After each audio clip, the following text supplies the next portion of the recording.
수요 예배 오신 모든 분들을 주님의 이름으로 환영합니다. 찬송가 459장 누가 주를 따라 함께 찬양하겠습니다.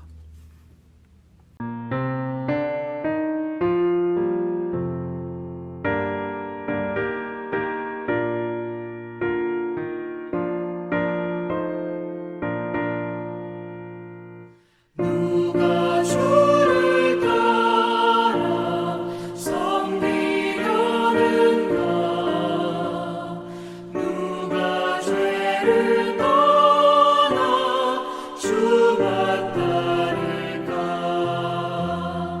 누가 주를 섬겨 남을 구할까? 누가 주의 뒤를 따라가려나?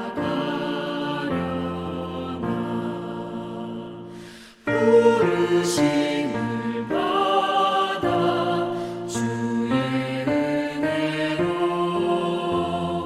주를 따라가네.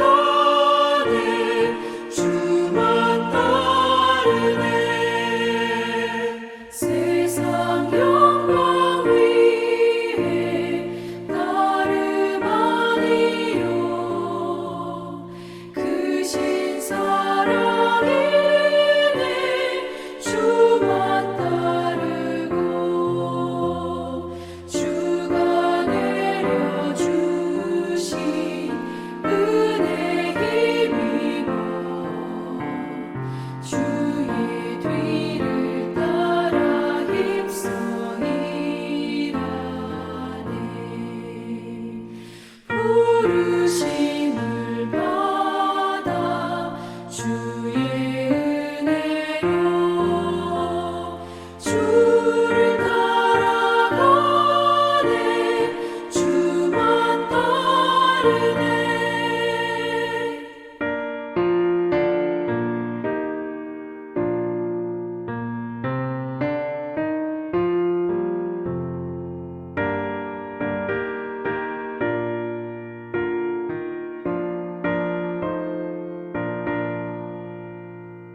환난 비방 많고 원수가 많아 주의 용사도 힘이 강하니 누가 능히 이겨 넘어뜨리랴. 변함없는 진리 승리하리라. 기쁜 찬송하며 주의 은혜로 주를 따라가네. 주만 따르네.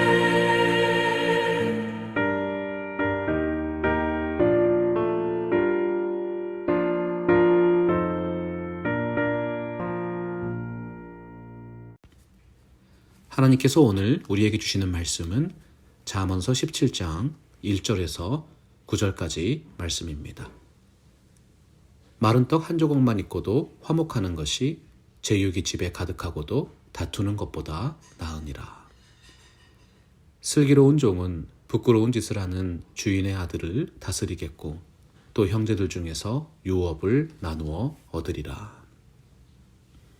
도가니는 은을, 풀무는 금을 연단하거니와 여호와는 마음을 연단하시느니라. 악을 행하는 자는 사악한 입술이 하는 말을 잘 듣고 거짓말을 하는 자는 악한 여가 하는 말에 귀를 기울이느니라. 가난한 자를 조롱하는 자는 그를 지으신 주를 멸시하는 자요 사람의 재앙을 기뻐하는 자는 형벌을 면하지 못할 자니라. 손자는 노인의 면류관이요 아비는 자식의 영환이라. 지나친 말을 하는 것도 미련한 자에게 합당하지 아니하거든 하물며 거짓말을 하는 것이 존귀한 자에게 합당하겠느냐. 뇌물은 그 임자가 보기에 보석 같은즉 그가 어디로 향하든지 형통하게 하느니라. 허물을 덮어주는 자는 사랑을 구하는 자요 그것을 거듭 말하는 자는 친한 벗을 이간하는 자니라. 세상의 역사가들은 인간의 역사를 주도해온 중요한 요인 중에 하나가 사람의 욕망이라고 말합니다. 인간의 욕망이 문명을 개척하고 인간의 욕망이 문화를 이루었으며 또한 인간의 욕망이 전쟁의 역사를 기록해왔다는 것이죠. 하나님의 말씀 성경에서도 인간의 욕망을 금과 은으로 비유하는 경우가 많았습니다. 심지어는 하나님과 재물을 비교해서 교훈할 정도로 금의 가치와 의미에 대해서 많은 교훈들을 담아내고 있는 것이지요. 오늘 말씀 3절에 보면 도가니는 은을, 풀무는 금을 연단하거니와 여호와는 마음을 연단하신다고 했어요. 은이나 금은 소중하고 값어치 있는 것입니다. 하지만 그 금과 은을 소유하고 있는 원석에는요, 많은 불순물이 포함되어 있죠. 아무리 좋은 원석을 캐내어도 그 원석을 깨고 물로 씻고 불로 녹여서 정제하지 않으면 귀한 가치를 이룰 수 없다는 사실입니다. 사람의 영혼도 마찬가지입니다. 예수님을 만난 사람은 그리스도의 피로 속죄받은 사람들입니다. 그러나 그것은 시작에 불과하지요. 원석이 새롭게 구원받은 그리스도인들의 신앙 인격과 삶이라면 원석에 포함되어 있는 불순물은 아직도 우리에게 남아있는 옛사람의 품성과 습관인 것입니다. 그래서 하나님께서는 그분의 사랑하는 백성들을 정금과 같은 인생으로 연단하기를 원하십니다. 성경에 의로운 사람인 욥은 욥기서 23장 10절에서 그러나 내가 가는 길을 그가 아시나니 그가 나를 단련하신 후에는 내가 순금같이 되어 나오리라 고백했습니다. 하나님의 말씀과 은혜 안에서 날마다 더욱 새로워지는 영적 성숙의 열매가 충만하시기를 간절하게 축복합니다. 오늘은 품격 있는 삶의 영성, 인격의 성장과 성숙에 대해서 말씀을 나누기를 원합니다. 첫 번째로 신앙 인격은 가정과 교회를 통해서 형성됩니다. 가정은 인간 사회의 가장 기본적인 단위입니다. 가정에서 사람이 태어나고 가정에서 사람이 성장하고 또한 결혼 제도를 통해서 또 다른 가정을 이루어서 새롭게 출발하는 것이지요.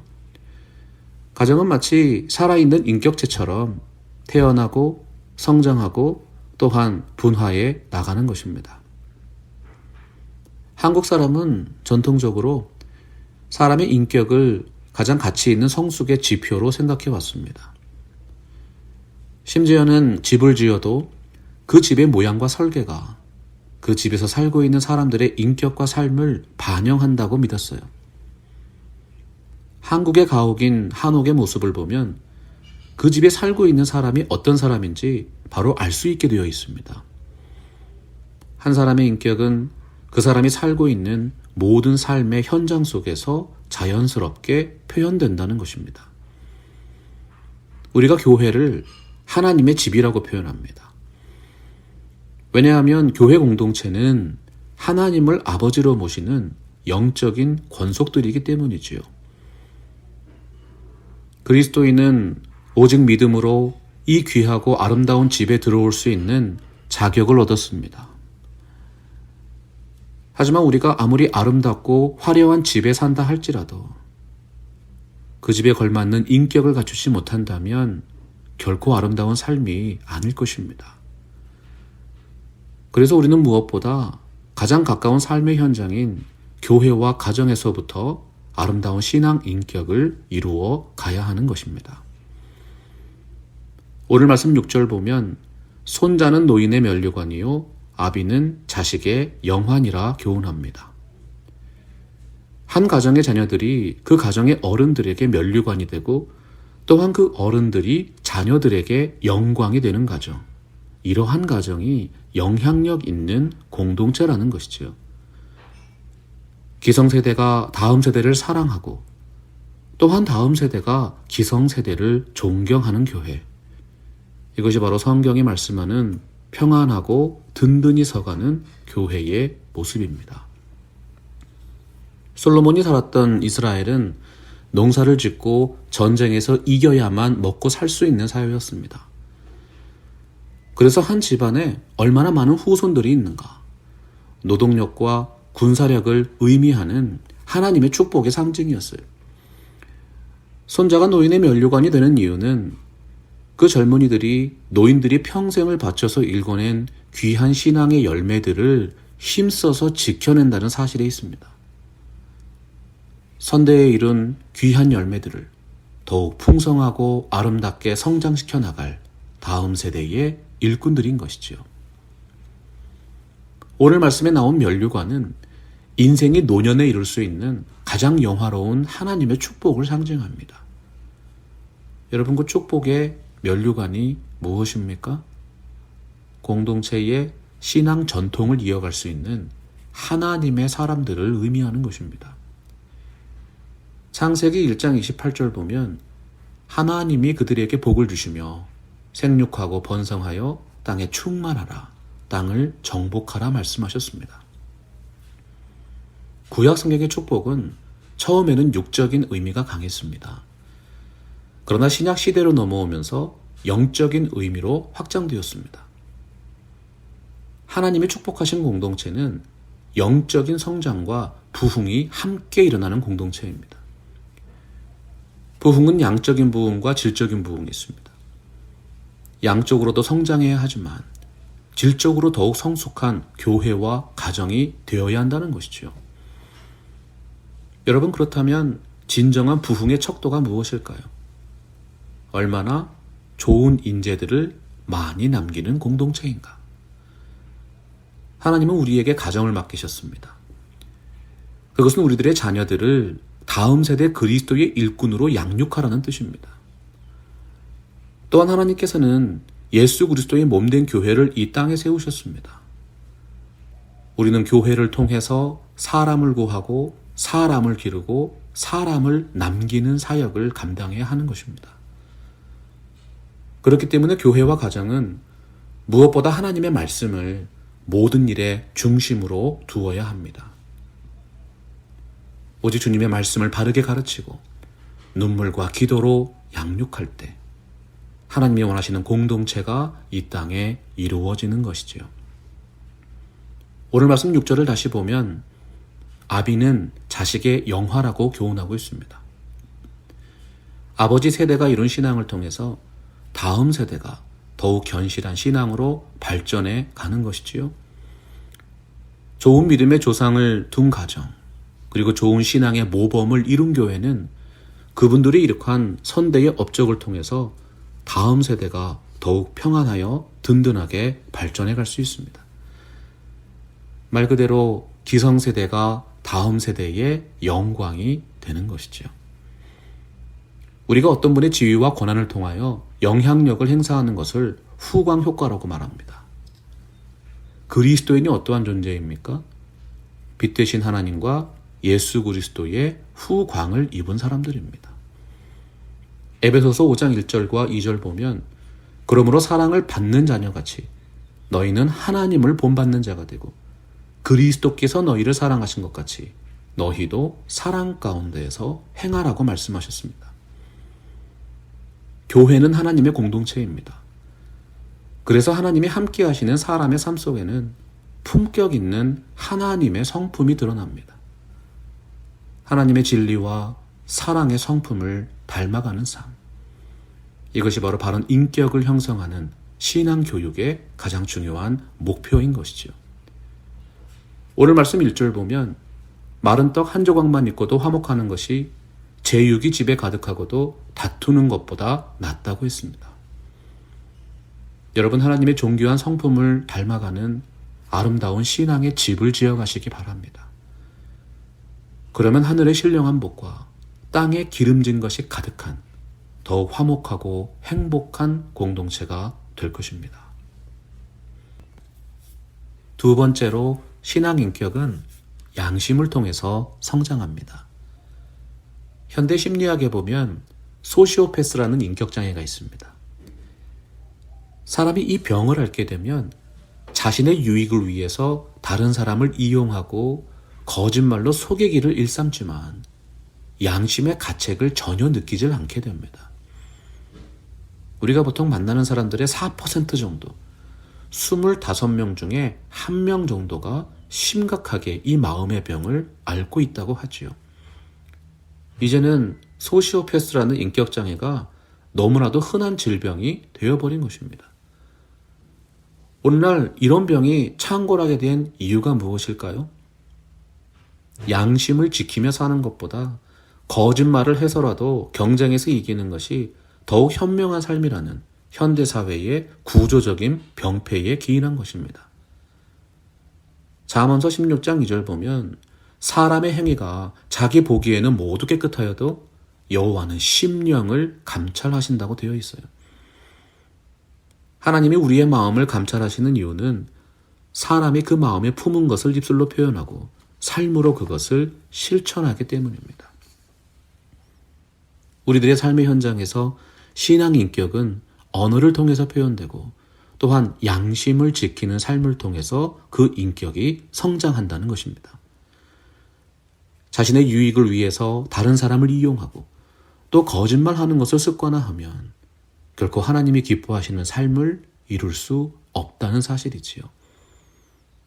그래서 오늘 말씀 7절에도 보면 지나칠 말을 하는 것도 미련한 자에게 합당하지 아니하거든 하물며 거짓말을 하는 것이 존귀한 자에게 합당하겠느냐 교훈합니다.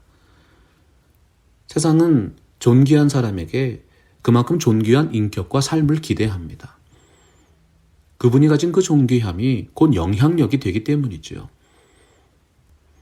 존귀한 사람의 입술은 역사하는 힘이 많습니다. 그분의 말 한마디에 사람이 살기도 하고 또 그 말 한마디 때문에 사람이 죽기도 합니다. 여러분, 그리스도인이 누구입니까? 하나님의 은혜와 영광을 입은 존귀한 사람들입니다. 우리 입술의 언어가 모두 하나님의 귀에 들린 바 됩니다. 우리 입술의 언어를 통해서 세상이 달라질 수가 있습니다. 좋은 가문의 가장은 그 가정을 이어갈 후손들을 더욱 엄격하게 훈련하고 단련시킵니다. 마찬가지로 하나님 나라를 유업으로 받는 그리스도인들도 하나님께서 친히 그 마음과 입술을 단련하시는 것입니다. 이사야 57장 19절에서 말씀하셨죠. 입술의 열매를 창조하는 자 여호와가 말하노라. 먼 데 있는 자에게든지 가까운 데 있는 자에게든지 평강이 있을지어다 평강이 있을지어다 내가 그를 고치리라 하셨느니라. 하나님은 우리의 입술에 열매를 짓는 분이십니다. 하나님께서 그분의 말씀대로 고치시고 하나님의 사랑과 진리를 통해서 회복시키실 것입니다. 부귀와 명예와 존귀를 이미 다 가졌음에도 늘 그 입술로 불평하고 다른 사람을 속이며 살던 사람이 어느 날 예수님을 만나고 신앙을 갖게 되었습니다. 그리고는 자신의 마음속에 있는 불안과 걱정을 토로하는 것입니다. 자신이 이룬 모든 것들이 언제 사라질지 모른다는 걱정과 염려가 마음속에서 떠나지를 않는다는 것이죠. 그러자 목사님이 그분을 위해 간절히 기도해주고 이렇게 권면했습니다. 어떤 사람이 염려와 걱정이라는 집에 살고 있었습니다. 그러면서 그 집 밖으로 나오려고 애를 쓰면서 문을 바깥으로 밀어냅니다. 하지만 그 문은 끝내 열리질 않았습니다. 그 이유가 무엇이었겠습니까? 그 집의 문은 오직 안쪽으로만 열리기 때문입니다. 여러분, 마음속의 걱정과 염려를 밖으로만 밀어내려고 하지 마세요. 여러분의 마음의 문을 안쪽으로 열고 하나님의 말씀을 받아들이시기 바랍니다. 참된 신앙은 하나님의 말씀이 우리의 삶을 지배하도록 나의 삶을 내어드리는 것입니다. 하나님의 뜻을 먼저 받아들이면 마음속에 평안이 임하고 그러면 우리들의 삶에도 변화가 있을 것입니다. 그리스도인의 신앙 인격은 언어를 통해서 표현되고 또한 양심적인 생활을 통해서 성장하게 되어 있습니다. 양심과 인격이 살아있는 공동체는 진실한 언어로 하나가 되는 공동체인 것이죠. 마지막 세 번째로 신앙 인격은 나눔을 통해서 완성됩니다. 어느 날 부요한 나라의 왕이 지혜를 찾아서 먼 길을 떠나는 성자를 부릅니다. 그동안 감사했다면서 한 가지 소원을 들어주겠다고 말하는 것이지요. 그러니까 그 성자는 길을 가는데 필요한 노잣돈을 자신이 원하는 쟁반에 담아달라고 부탁을 했어요. 그렇게 부유한 나라 왕에게 가난한 성자의 노잣돈이 뭐 그렇게 큰 부탁이었겠습니까? 흔쾌히 허락하면서 그 쟁반에 돈을 담기 시작합니다. 아니 그런데 이게 웬일입니까? 금화 한 자루를 다 쏟아부었는데도 그 쟁반이 채워지질 않는 것입니다. 돈을 부으면 부을수록 그 쟁반은 크기가 점점 더 커지는 거예요. 세상의 모든 것을 다 가졌다고 자부하던 왕은 이제 몹시 당황하기 시작했습니다. 그리고 성자에게 묻습니다. 이게 도대체 어찌된 일입니까? 이 쟁반의 비밀을 알려주시오. 왕이 부탁을 해요. 그러니까 성자가 대답했어요. 이것은 별다른 비밀이 있는 쟁반이 아닙니다. 이 세상에 너무나도 흔한 쟁반입니다. 이 쟁반의 이름은 바로 인간의 탐욕입니다. 여러분 아무리 큰 부자라 할지라도 지극히 가난한 성자의 탐욕도 만족시킬 수가 없는 것입니다. 누가 우리들의 완전한 만족이 되십니까? 오직 한 분 하나님이신 것이죠. 오늘 말씀 8절 보면 큰 부귀와 재물을 소유했던 솔로몬이 이렇게 재물을 경계하고 있습니다. 뇌물은 그 임자가 보기에 보석 같은즉 그가 어디로 향하든지 형통하게 하느니라. 이 말씀은 돈이 가진 영향력에 속지 말라는 뜻입니다. 돈과 재물은 사람이 보기에 보석 같고 어디로 향하든 형통하게 만들 것 같습니다. 그러나 결국 우리 삶의 모든 일을 실제로 성취해 주시는 분은 창조주 하나님이란 뜻이지요. 사람의 마음에 하나님보다 돈을 사랑하는 마음이 있으면 하나님을 향한 영적인 판단력이 흐려집니다. 돈 관계에 있어서 깨끗하지 못하고요. 또한 돈 때문에 이웃을 속이는 사람은 결코 하나님을 사랑하는 사람이라고 말할 수 없다는 사실입니다. 그래서 우리들은 재물을 인간관계에서 사용할 때 지혜롭고 정직하고 겸손해야 한다고 성경이 교훈합니다. 오늘 말씀 5절 보시면 가난한 자를 조롱하는 자는 그를 지으신 주님을 멸시하는 자라고 했어요. 더 나아가서 사람의 재앙을 기뻐하는 자는 형벌을 면하지 못한다고 했습니다. 하나님은 가난한 자를 돌보시는 분입니다. 하나님은 고난 중에 있는 사람을 위로하시는 분이십니다. 가난한 자의 가난과 고난 중에 있는 자의 고통을 조롱하면 그에 합당한 형벌을 면치 못하게 될 것입니다. 사람이 많은 것을 소유하는 것이 죄가 아닙니다. 또한 형통한 삶은 하나님의 축복의 일부분이지요. 그러나 성경의 교훈을 살펴보면 우리가 어떠한 진리를 깨달아야 합니까? 하나님은 많이 받은 사람에게는 그만큼 더 많은 것을 요구하신다는 것입니다. 성숙한 인격은 공정한 주머니 생활을 통해서 표현됩니다. 예수님께서 말씀하셨습니다. 굶주린 사람 5,000명을 위해서 너희가 저들에게 먹을 것을 주어라. 하지만 그날 그 5,000명을 위해서 드려진 것이 무엇이었습니까? 이름 없는 소년이 바친 물고기 2마리와 보리떡 5개에 불과했습니다. 우리가 하나님께 바치고 하나님께 올리는 헌금과 헌신은 결코 대단한 것이 아닙니다. 그저 이름 없는 인생이 드리는 보리떡 5개요, 물고기 2마리일 뿐이지요. 하지만 그것이 아무리 작은 헌금이요, 미약한 헌신이라도 하나님께서 말씀 가운데 축복하시면 5,000명을 먹이시는 기적이 일어나는 것입니다.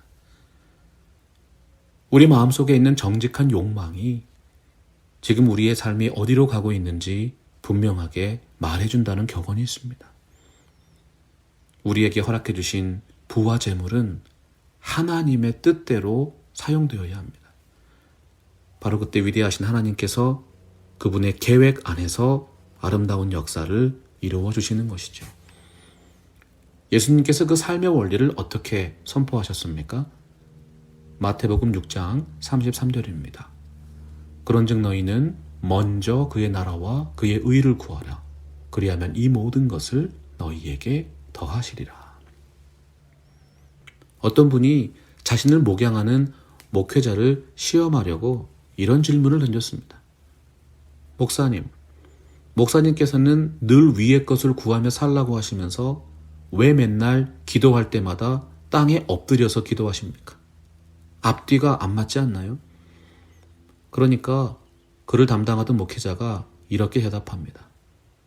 예, 그렇습니다. 하늘에는 하나님의 보좌가 있습니다. 그러면 그분의 발은 어디에 있습니까? 저와 여러분이 서 있는 이 땅이 바로 하나님의 발등상입니다. 하나님의 발 아래에서도 거룩한 삶을 살지 않는 사람이 어떻게 하나님의 보좌 앞에서 거룩한 삶을 살 수 있겠습니까? 이 땅에서의 삶을 위해서라도 우리는 땅에 엎드려서 기도할 수밖에 없는 것이죠. 9절 말씀 보면 허물을 덮어주는 자는 사랑을 구하는 자요. 그것을 거듭 말하는 자는 친한 벗을 이간하는 자라고 했습니다. 여러분, 품격 있는 삶의 영성은 나 홀로 있을 때보다는 다양한 관계 속에서 그 얼굴을 드러냅니다. 신앙인격은 가정과 교회를 통해서 형성됩니다. 또한 신앙인격은 양심을 통해서 성장합니다. 그리고 신앙인격은 나눔을 통해서 완성되는 것입니다. 사도 바울이 디모데후서 2장 15절에서 교훈했습니다. 너는 진리의 말씀을 옳게 분별하며 부끄러울 것이 없는 일꾼으로 인정된 자로 자신을 하나님 앞에 드리기를 힘쓰라. 여러분들의 가정과 일터와 우리가 섬기는 이 교회가 품격 있는 삶의 영성, 아름다운 신앙 인격을 이루어가는 영적 성장의 터전이 되기를 간절하게 축복합니다. 말씀 앞에서 경외함으로 주께 홀로 섭니다. 생명의 말씀 읽고 순종해 주를 예배합니다. 기록된 말씀 힘이 있어서 진리로 우리 거룩해 하며 거룩한 말씀 세세 영원히 복음이 되어 말씀하시네. 하나님 말씀에 두려워 떠는 자 그 말씀에 생명을 거는 자 한 사람 찾으시